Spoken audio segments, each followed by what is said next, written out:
Welcome to Sponsored Posts, behind the lens of how influential content is made. I am Justin Moore. I'm the founder and CEO of Trending Family, which is an influencer marketing agency that launches campaigns with family-friendly influencers. Today, I am so excited to be joined by Corinne Waite, who is the Director of Influencer Marketing at Lippe Taylor. She has extensive experience launching influencer campaigns throughout her career, including at HL Group and Horizon Media. And perhaps most important of all is that her dog Norman is a dog-fluencer. So you know Corinne has street cred. Welcome, Corinne. Hi. Street cred, yes. Norman definitely gives me some street cred in that people come up to him on the street. So there's that. Absolutely, Corinne. So how did that all start with you starting an Instagram for him, and how did you grow his following initially? Well, we decided we wanted a basset hound, first of all, because a couple of my friends independently of one another, they have corgis. I've always loved corgis as well. And when we were coming down to making the decision to get a dog, I took a look at one of my friends. She got her corgi as a puppy. And man, that dog was high energy. And we are kind of low energy people, generally speaking. And so we knew that we wanted something a little more on our level. And so, we found a great breeder, Tate's Bassets, shout out to Centreville, Pennsylvania. And we found, the perfect pup, and it was Norman. And so, one of my friends had an Instagram for her dog. And I was like, LOL, I'll make one too. Like, it's my day job. Might as well make it my night job. I guess I'm curious, being so deep in this space, the dog Instagram community is extremely engaged, right? I mean, they've got all these, I don't know if it's called dog influencer. Maybe I made that up, but there's all these dog influencers, right? And there's all these kind of micro communities on Instagram, not just for dogs, but other pets. How do you think about really concentrated content like that and getting into these kind of niche communities to partner with other types of content creators other than people? Yeah. Pet influencers garner a ton of engagement because they're cute, but it's a wonderful opportunity to get messaging through to audiences that might be interested in something that would be unexpected.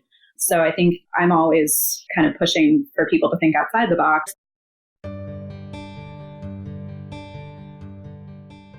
And so when is influencer marketing the right fit for a brand? I mean, do you think that there are industries where it works really well and others that it's more complicated? I mean, maybe more heavily regulated industries, for example. But do you think that there are circumstances or instances where influencer marketing really isn't a good fit for certain clients? Totally.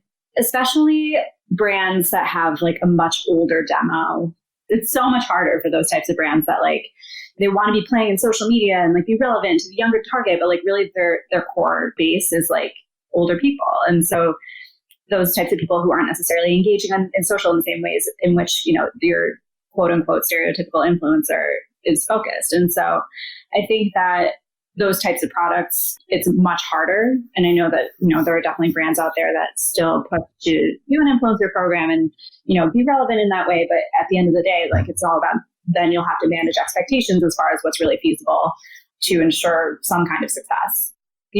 Fashion, beauty, lifestyle, skincare, food, all those things obviously resonate really well on social. Leveraging those opportunities is obviously very low-hanging fruit.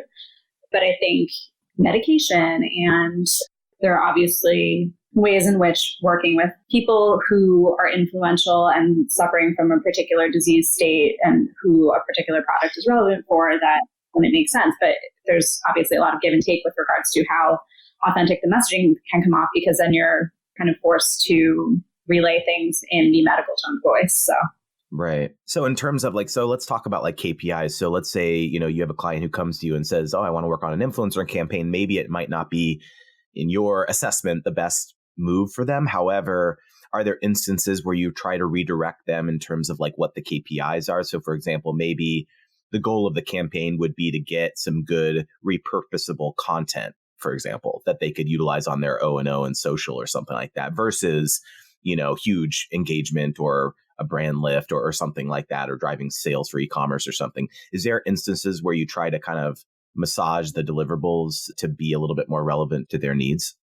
Yeah. And I definitely think that, that initial briefing by the brand to our team is so essential in being able to set up a program properly at the onset versus learning later that they want to do X, Y, and Z with the talent that we've already secured with another KPI in mind. We actually had a conversation recently with a brand that we've been doing a program with them for a while. And they were like, right, but it's not driving sales. And it's like, yeah, but that wasn't what we were briefed on initially. We had been working towards driving awareness and consideration for a particular product category as a whole versus actual sales of a certain product from your site. So I think that there needs to be that alignment up front to ensure that everyone's speaking the same language and fully understanding what might be expected from the talent that is onboarded for a particular campaign. How do you have that conversation about return on investment, especially if it's not a direct kind of conversion focused campaign on e-commerce or something? How are you having those conversations? Because at the end of the day, there's always someone in the room from procurement or finance or whatever who's like has to give sign off or whatever to this spend. Or have you seen a shift over the last several years in terms of like more people understanding that it's a necessary component of their media mix? Kind of both. As Instagram in particular has been able to incorporate additional metrics into what's visible from business profiles and Instagram stories swipe ups, I think, are definitely a good way of showing consideration, as well as the shares and the saves on a particular post. I think saves in particular is a really interesting metric that we've definitely come to value as far as being able to show that people are holding on to that post to refer back to later because they see something in it that is interesting to them. And so I think that, looking at those types of metrics versus saying this drove a hard and fast sale, like that I think is helpful to be able to showcase that type of action and ability to move an audience. I saw an interesting article recently that said that an Instagram save is like a super like. It's like 10 people liking your post for just one save. It's definitely an interesting time for marketers to understand and figure out like what metrics they need to be paying attention to, right? And so, do you believe that working with influencers is brand safe, especially for those clients who are like really nervous or more traditional? And have you been having to have those conversations with your clients recently? And how have you navigated that? Yeah, we actually haven't had too many conversations around it with our clients, but it's something that we're always thinking about as we're vetting talent. I think that we have a pretty stringent vetting process that we take on for every partner that we're putting into consideration for a particular program. Like taking a look at competitive partnerships within the past year and any history via Google search or otherwise of, any sort of unsavory content. We have run into scenarios in the past where not engaging in as formal of a vetting process to turn something around quickly resulted in picking someone that did have something pop up later on. How did you navigate that with the client? So did this come up after it got posted and people were like flaming you on social or something? Yeah, it was that kind of scenario. But ultimately, there were still content pulses left to go. And so we just we struck the contract. We were like, we have to pull out of this. And there was obviously a kill fee involved. But I think that it's doing what's best for the client to resolve an issue that takes place. Ultimately, there are so many tools in the space right now that they're really all doing more or less the same thing with a little overlap, or some people are doing a few different things. But we work with a variety of different tools to ensure that we're getting as much information as possible to make the right decision for our clients. We obviously are taking a look at things like the audience overlap, how that measures up to the target audience to make sure that the audience of the influencers that we're considering actually would find this relevant. We want to make sure that engagement is obviously a big factor that we consider. Mm-hmm. So, you mentioned that there's so many different tools out there, right? It's so saturated right now, all these tech solutions. There's, the influencer platforms and marketplaces. You've got these brand safety tools. And then there's obviously influencer dedicated agencies. And then you've got full service agencies that have influencer capabilities. How do you look at the ecosystem? And if you're a brand, how do you navigate that? It seems very overwhelming to like think through, okay, well, like what is the right solution for me? Yeah, there are so many different players in the space now that have their hands in influencer marketing. Everyone's vying for a piece of it because it's still the hot commodity in marketing in general. That I think multiple parties can engage in influencer marketing for one brand. It's just that they all have to be speaking the same language and laddering up to a common goal. And I think that having that mindset to ensure that everyone is on the same page with regards to influencer, regardless of whether it's the shopper agency or the media agency or the PR agency or the social agency or the brand themselves, whether any of those parties are doing influencer work, as long as everyone's talking about it the same way, that's the most important thing. Do you think that in this turf war, there will be a winner? Do you think that eventually the, full service agency or I don't know, maybe even the media agency, is going to be ultimately the victor in determining who is the one who's leading the charge? Or do you think it's going to continue to be kind of fractured? I think it's really on a case-by-case basis, because depending on what a particular brand places the highest importance on, so whether that's our clients placing emphasis on PR and then wanting to leverage some of the influencers we're working with in a media capacity for earned media interviews and, event amplification, or whether it's a media agency who then wants to just use the assets for paid amplification, or whether it's the shopper agency who wants to utilize influencers to drive sales at a particular retailer. It's all dependent on the objective that the brand has. And so I think it's hard to say that there will be one type of agency that comes out on top. Mm-hmm. So, in those instances you were kind of mentioning before, where there's brands who are really wanting to control the messaging and the quality standards with influencer work, how do you navigate that? Very carefully. Ultimately, where we've seen success in being able to have that conversation is by getting the point across that these influencers, we're effectively looking at them as miniature content studios, for lack of a better reference point, because at the end of the day, this is in many cases, their career. And so, they are the ones who understand their audience best. They are the ones who is going to have a clear understanding of how to showcase a particular product or a message in a way that is meaningful to their audience. And, we've definitely had a lot of clients, especially recently, that have been like, well, given the fact that we have to talk about this product in a particular way, we have to have them shoot it like this and say this. And it's like, we can make that recommendation, but ultimately, I want to leave it up to them to say, this type of message is not going to hit with my audience. I would rather say it like this and, drive up the engagement and get people more interested in finding out more. Having that ability to really make an impact on the actual output versus just taking the brand's message and regurgitating it. I want to do a little fun game here. I want you to give me your rapid fire thoughts on these different social platforms. Okay, here we go. YouTube, boom. Troubled. In what way? Obviously there's a lot of controversy around marketing to kids on YouTube. And I think that that's going to be an ongoing issue. I know that YouTube's taking steps to kind of mitigate some of that, but I think YouTube is a very valuable platform for long-form content. So it's troubled, but useful. Right. Okay. Instagram. Love it. I'm an Instagram diehard. Right. Not only because that's Norman's primary platform, of course, right? No, I think that obviously the statistics are out there that's where the majority of influencer marketing takes place. And it's, that's where the most turnkey programming can take place, and you can get things off the ground quickly, and it's more easily collaborative than all the back, especially with video content. So back and forth, I think, a clear image and some stories can often just be the most impactful thing. All right. Feed, stories, IGTV. Well, I think the feed is still important. That's still where you can tell a great story visually that will last. I know that people are increasingly spending more time with stories, and I am too.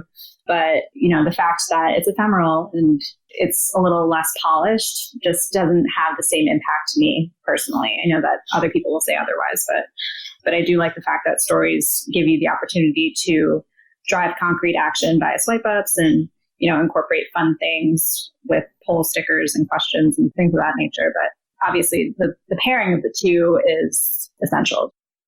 IGTV, I think the updates that they made to put it in feed were essential to that not being a total flop. TikTok. Listen. I have no thoughts or feelings on TikTok. I know that it's, massively growing and huge ad opportunities, things of that nature. But I personally, I haven't explored the platform. I did a couple of campaigns on Musical.ly. And so when Musical.ly became TikTok, I was like, listen. Right. Snapchat. Snapchat. I think a lot of people have moved away from Snapchat. I know that, some people see value in it. I personally don't really, especially as Instagram took on a lot of the capabilities that Snapchat had to offer. And then as Snapchat was treating its creators not as well as Instagram was treating its creators. But I know that they've tried to mitigate some of that and, come back from the dead, but I haven't really run anything on Snapchat in like a really long time. And what are your thoughts on Twitter? It's my main news source. I'm embarrassed. No, it's mine too, so don't be embarrassed. I think there's some managing of expectations around it that still needs to happen as far as, if a client's like, well, why aren't they posting this on Twitter? It's like, well, that's because 5 people are going to see it and no one's going to pay attention to it. So don't worry about it. Do you have moments, like obviously in the news recently with this giant success of the Popeyes chicken sandwich, this whole thing. Where something seemingly innocuous that happens on social has massive impact in quote unquote the real world, right? And do you have moments where your clients forward you articles like this and they're like, how can we make this happen? Or, something like that. How do you deal with that or respond to that? It's a little bit of bringing the client back down to earth. This happened recently where we got forwarded some articles around case studies for like Nike and Under Armour. And it was like for a completely different brand with a much smaller budget. And it was like, well, we can try to emulate that type of thinking, but at the same time, like they're completely different types of brands. 1, 2 have multi-million-dollar budgets. 3, like your brand persona is different.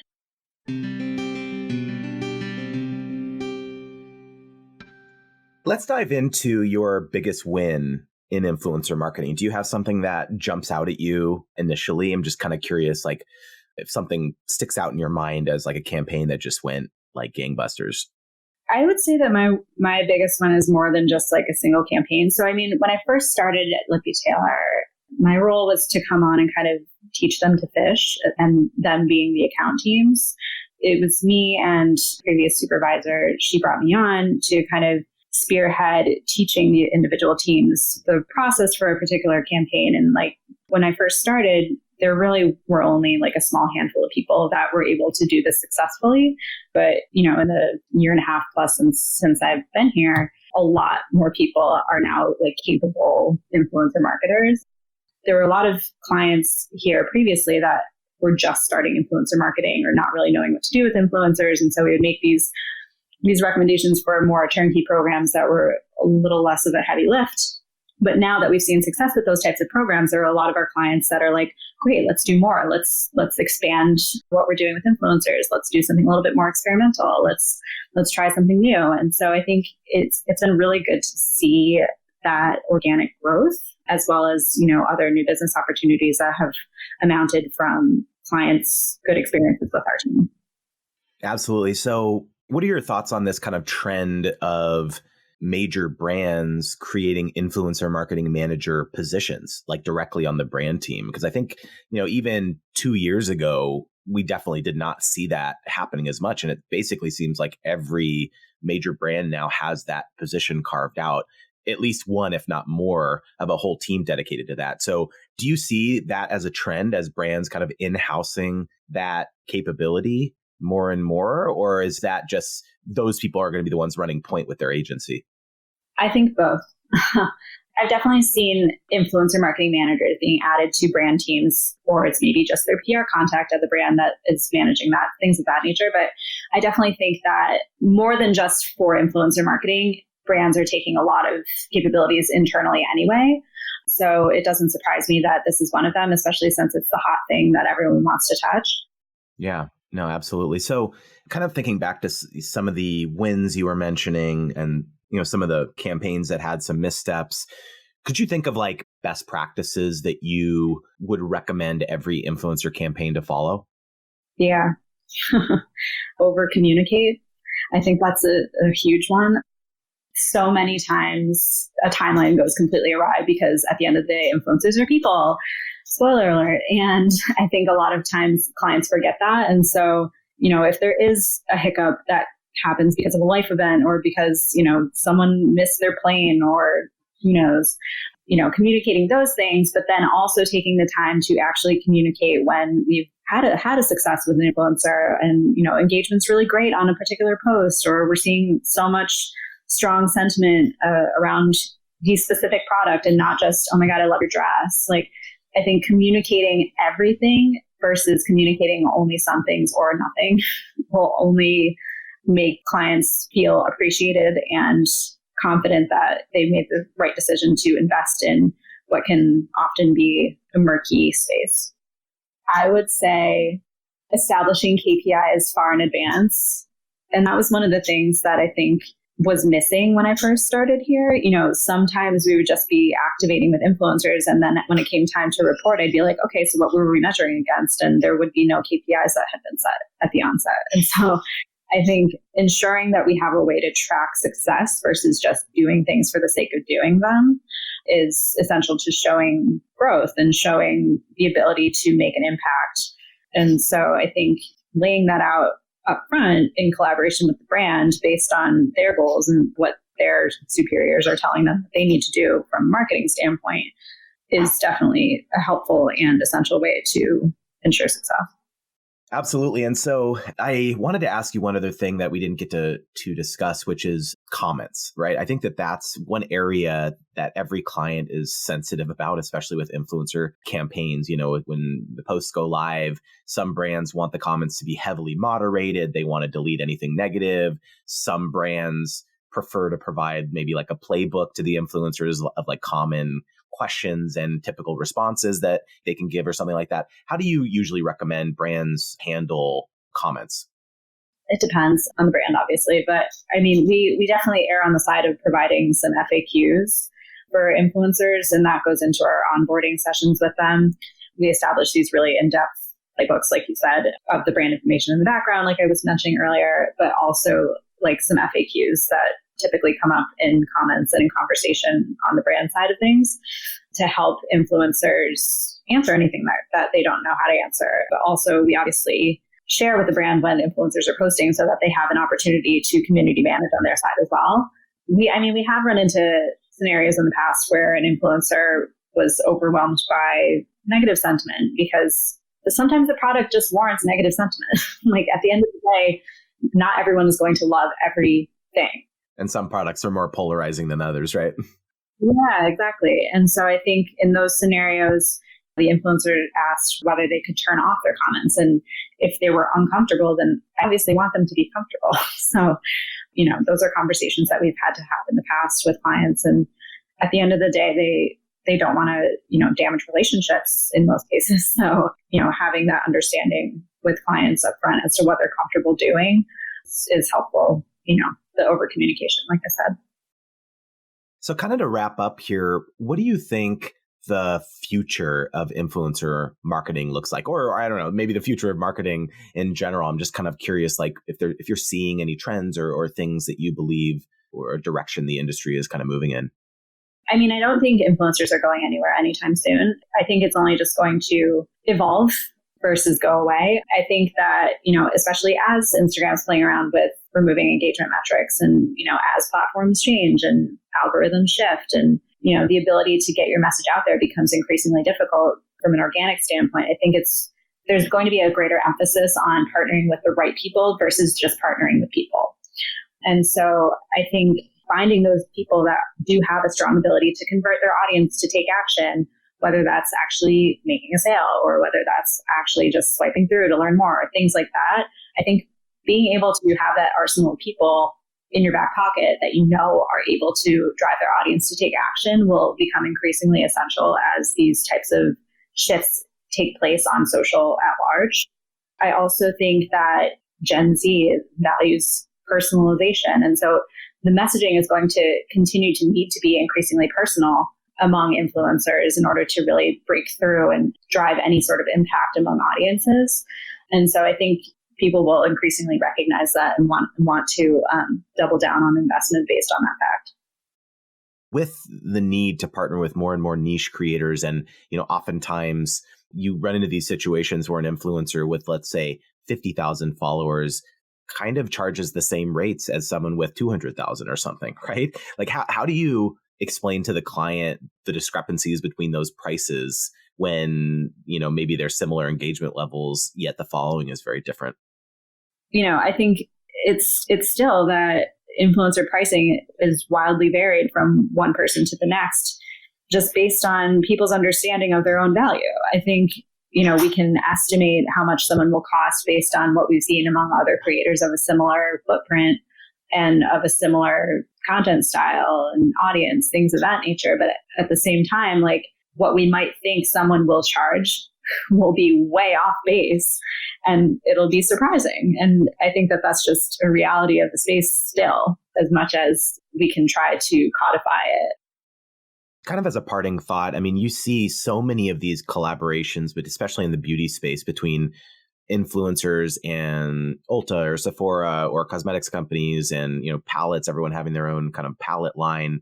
Do you see that as kind of the next evolution of influencers partnering with these other brands, but then taking this next level, creating their own brand? Do you think that some of your clients are interested in kind of bringing influencers a little bit further into kind of the product development cycle to be able to have, the line, the influencer XYZ line of that product or something? Do you see an interest there from your clients?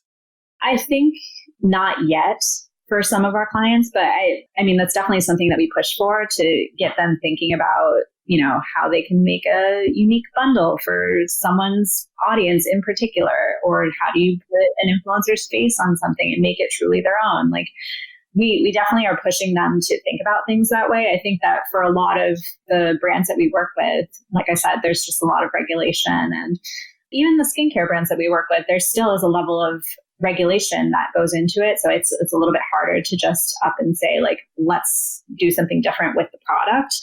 But there's definitely, I think, interest among, some of our more lifestyle brands to do precisely that. So, I mean, like, I think that it goes back to the personalization, like I was talking about, like putting together those types of brand deals where an influencer truly has an impact over the product is personalized and is relevant to a very specific audience. And that ultimately can help drive the bottom line, which is what clients are interested in when it all comes down to it. Right. Thank you so much, Corinne. This was really fun. And thanks so much for joining me today. And I think I forgot the most important part, which is, how can people find Norman on IG? Like, what's his handle? Norman's handle is Norman_Bassett with one T. Yeah, he's on the gram. He has a Facebook page too, but it's less exciting because it's literally just all of his Instagram content pushed to Facebook. You know what? I totally forgot Facebook. What is your thoughts on Facebook? I just realized I didn't ask you that. I think it's a necessary evil. I'm intrigued by the shift to groups that they're making. I think that that's going to be a unique way to get in front of very niche audiences. We already have a lot of clients asking us how we can get in front of closed groups and forums. It's a unique opportunity to partner with the right people and have conversations with moderators of these groups to see what the opportunities are and how to best lean on influential people within these groups to actually become the next wave of influencers. Right. Pearls of wisdom. You heard it here. Thank you so much, Corinne. No worries. You've just listened to the Sponsored Post podcast with your host, Justin Moore. You can subscribe to hear more great interviews and episodes via iTunes, Google Play, or wherever you get your podcasts. For more information on Trending Family, you can visit www.trendingfamily.com. See you next time.